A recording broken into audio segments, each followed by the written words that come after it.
Hello, hello, job streamers. This is Adonis McReynolds. This is my co host, Jess Hello. Seitz.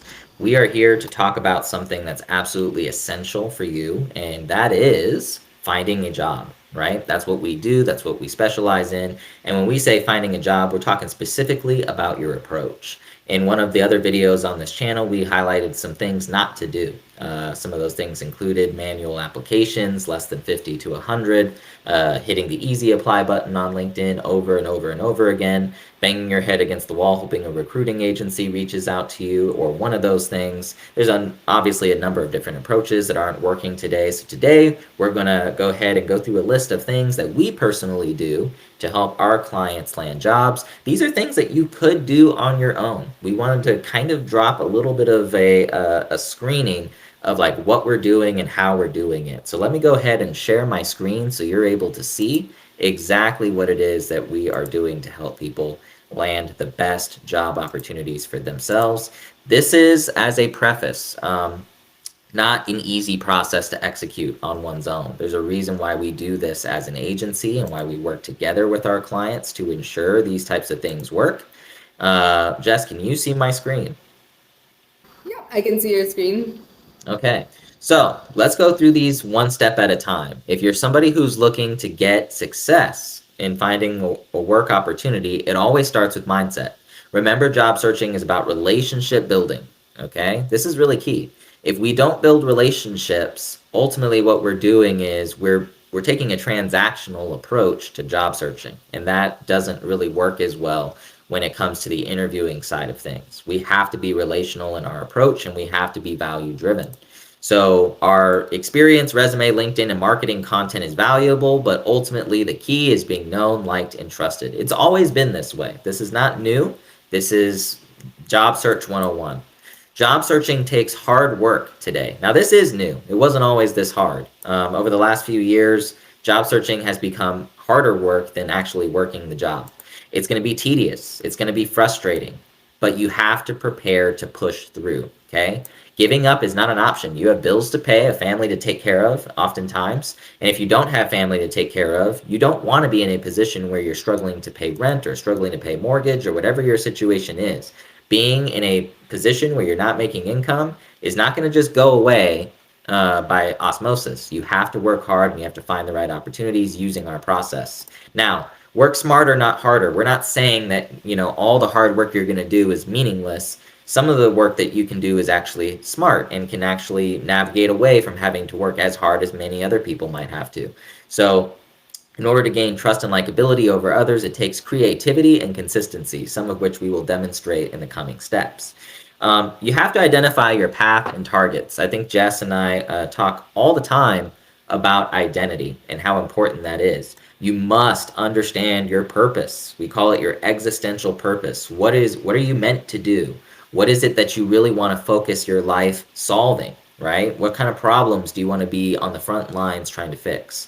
So once you have job search clarity, you need a non-negotiable industry in which to practice your vertical and develop targets in that lane. You must, before moving to the next step, be able to say with certainty who you are reaching out to and what kind of work you plan to do. I'm going to say this again because I think it's very important. Before you move on to creating your offer or extending yourself to companies, figure out first and foremost who you are reaching out to and what kind of work you plan to do. If you try to shortcut this step, you will not have success. You will land in a company that you're not excited about. It's almost guaranteed. So make sure to follow these steps in order and do not shortcut the process. Step 3. This is a little bit unique. This is something that we do that's a little bit different than any other type of job search agency. We will look at the scope of work and overall services that you offer. Okay, we need you to write down every single skill you can think of that you possess that could be of corporate value. Do not hold out. Keep writing until you cannot think of anything more. We're going to develop packages. Okay, we're going to formulate and create different little segments, so to speak, of like all the different skills that you present, but in different formats, packaging. First package will purposefully be made just attractive enough for someone to take a flyer, but not quite the best. Second package will be purposefully made to be the most attractive in terms of price, value added, and promises that you're delivering on. Third package will be the most undeniable and irresistible of the three. but it will include as many services as you are willing to offer, and it will be your most premium package, which should give the employer cause to pause because it will be a good challenge financially, but compel them to make a decision because of the value you bring. Now, you might be thinking to yourself, isn't this for business owners? Isn't that what business owners do? The answer to that is yes, but we are approaching job searching as somebody who understands business, right? So, in a sense, creating your own path in terms of like job description and things like that, things that you do well,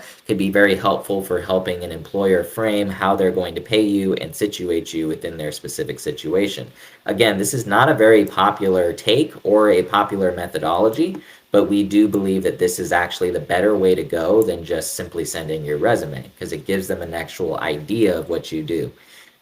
Quick thoughts, Jess, on that. Do you feel like that is Yeah. unique, helpful? Oh yeah, I love it. Especially that's the point. Like the point is, it's not popular. Not a lot of people are doing it, so it will set you apart. It will make you stand out. It will show employers like, wow, this person is really critically thinking, and they're really showing me the value that they bring. And just having an entrepreneurial mindset is a value, whether you want to be an entrepreneur or not. It still shows that you have this amazing mindset, that you're quick on your feet, you're clever, you're thinking outside the box, which is a skill that anyone wants in any role, honestly. So doing things that are outside the box is really important. And as we said, like the market is terrible right now. Getting a job is frustrating and it is hard.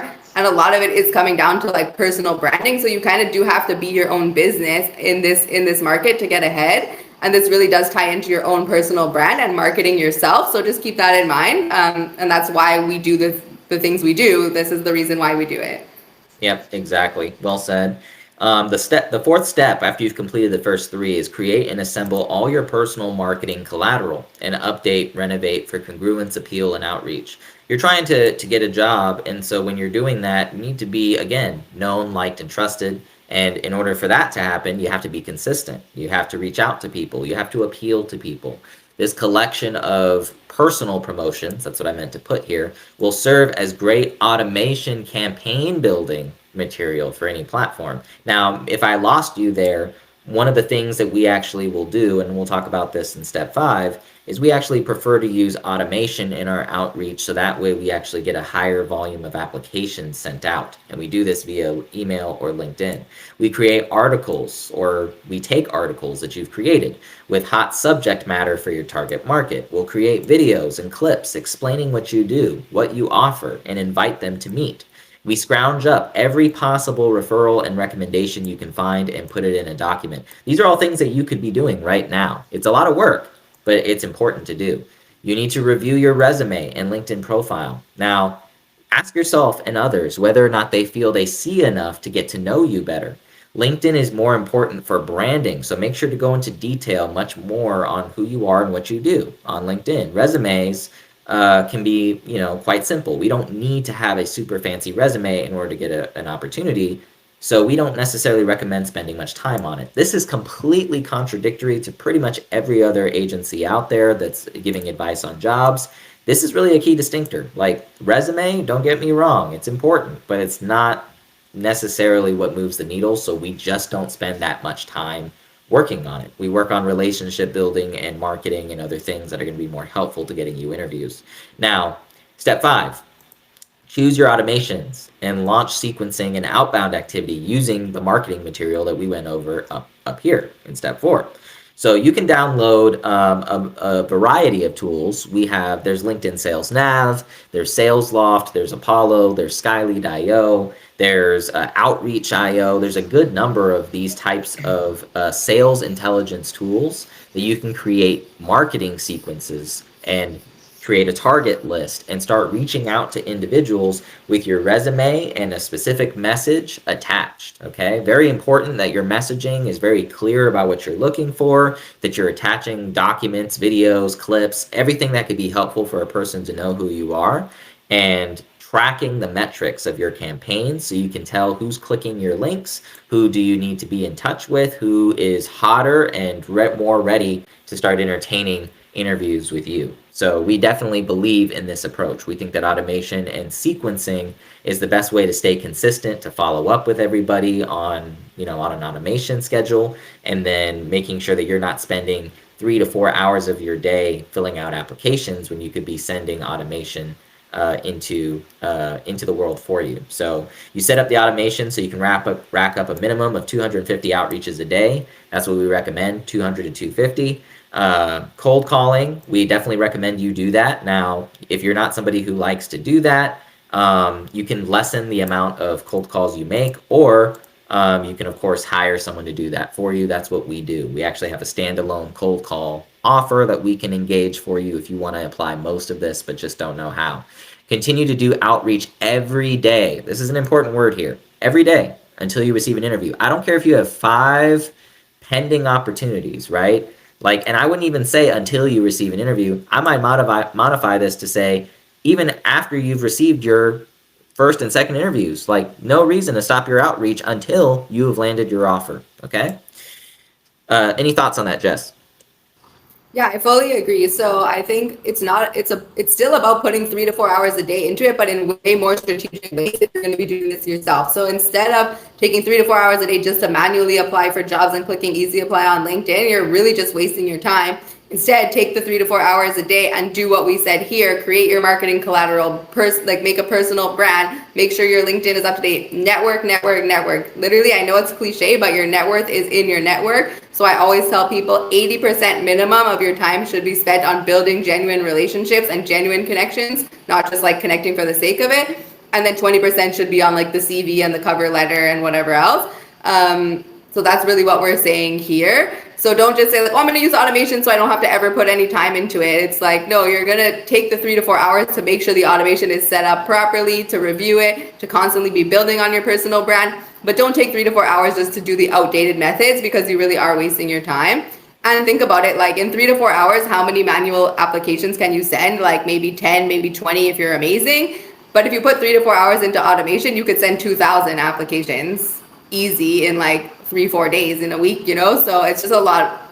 It's just about using your time strategically, but don't think that like you don't have to put in any time at all. If you're doing this yourself, it is hard work. It is technically your full-time job. Yes, and that's important to emphasize. All of this takes time, energy, and this is why we exist. Is because we're trying to help people not stress out about having to work through all of these steps and make sure that they're keeping up with everything they've got to do. Again, outreach every day. This is what we do. This is what we do for you. This is what you're going to have to do for yourself if you don't want to rely on anyone on the outside. Now, step 6. Once you've done all of these other steps, this is actually you're starting to close in on the offer. You're interviewing, it's time to make sure you research the company executives. We recommend utilizing tools like Crunchbase, Apollo. You could use Google, of course, and research companies. You can utilize all kinds of different technologies, LinkedIn, to learn. There's another one called Winmo that's also a really cool technology. Shout out to Winmo. You can learn company dynamics and assess if it's a good fit. You can see if jobs are on paper really kind of falling in line with your mission. You can demonstrate why you are the right one for the role the more prepared you are. Certain technologies like Crunchbase, Apollo, Winmo, etc., will often give you enough information to know how many companies within the past year, or how many people through the last year they've hired, fired, how much revenue the company has made, what are some important changes that have happened at the managerial level, and other useful information that you can build questions off of or try to do some deeper digging. Make sure that after your interviews, you send a thank you note after every interview, and make sure to communicate if you're interested. Now, for pros, this is something that you obviously do.